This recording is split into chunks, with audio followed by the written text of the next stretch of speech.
My sugar was 800. When I was starting millets, it has came to 120, 140 sugar. And HbA1c is 6. It was 8 and 9 before. And a single day on tablet sugar use one tablet plus the products ತಮಿಳ್ನಾಡಿನಲ್ಲಿ ಹೋದಾಗ ನಾನೇ cook ಮಾಡ್ತೀನಿ. ಈ products cook ಮಾಡಿ ನಾನೇ ತಿಂತೀನಿ. ಇದ್ರದ್ದು items ಎಲ್ಲ cook ಮಾಡಿ ತಿನ್ನುವಾಗ ಒಳ್ಳೆಯದಿದೆ.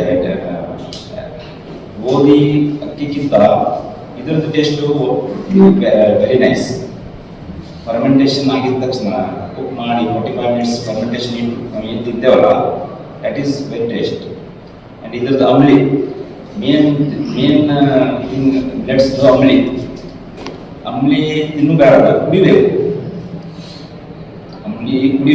ಕುಡಿಬೇಕಂದ್ರೆ ಇದರ ಅಂಬ್ಲಿ ಮಾಡಿ ಇಟ್ ವಿಲ್ ಬಿ ಫರ್ಮೆಂಟೆಡ್. ಅದು ಮೊಸರು ಥರ ಆಗ್ತದೆ. ಆ ಮೊಸರು ಕುಡಿಬೇಕು. ಅದು ನೀವು ಹೆಂಗೆ ಯೂಸ್ ಮಜ್ಜಿಗೆದಿಂದ ಕುಡಿಬೋದು, ಉಪ್ಪಿನಕಾಯಿ ಹಾಕಿ ಕುಡಿಬೋದು, ಹೆಂಗೆ ಕುಡಿಬೇಕು.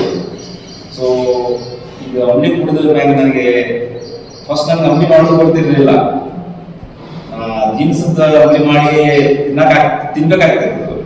ಆ ಥರ ಈಗ ಅದು ಮಾರ್ನಿಂಗ್ ರಾತ್ರಿ ನೆನೆಸಿಟ್ಟಿರ್ತೇನಲ್ಲ, ಮಾರ್ನಿಂಗ್ ಅದರದ್ದು ಮಿಕ್ಸಿದಲ್ಲಿ ಮಿಲ್ಕ್ ಮಾಡ್ತೀನಿ. ಮಿಲ್ಕ್ ಮಾಡಿ 10 ಟೈಮ್ಸ್ ಅದರದ್ದು 10 ಟೈಮ್ಸ್ ವಾಟರ್ ಹಾಕಿ ಮಾಡ್ಕೊಡ್ತೀನಿ. ನಾನು ಅಂಬ್ಲಿ ಮಾಡ್ತೀನಿ. Awesome it is. ಅಂಬ್ಲಿ ಮಾಡಿ 4 to 5 hours ಹಂಗೆ ಇಡ್ತೀನಿ ನಾನು. ಮಧ್ಯಾಹ್ನ ಕೊಡ್ತೀನಿ ನಾನು. ಮಾರ್ನಿಂಗ್ ಕಿಚಡಿ ತಿಂತೀನಿ 10:30ಗೆ, ಮಧ್ಯಾಹ್ನ ಅಂಬ್ಲಿ ಕೊಡ್ತೀನಿ. ಆಮೇಲೆ ಈವ್ನಿಂಗ್ 6 o'clock 7 o'clock ಒಳಗಡೆ ಎಲ್ಲ ಕುಕ್ ಮಾಡೋದು. ಆಫ್ಟರ್ 7 ನಾ ಏನು ತಿನ್ನೋದಿಲ್ಲ. ಮತ್ತು 6 o'clock ಕಿಚಡಿ ಮಾಡಿ ತಿನ್ಬಿಡ್ತೀನಿ. ಇದು ನನ್ನ ರೂಟೀನ್ ಇದೆ.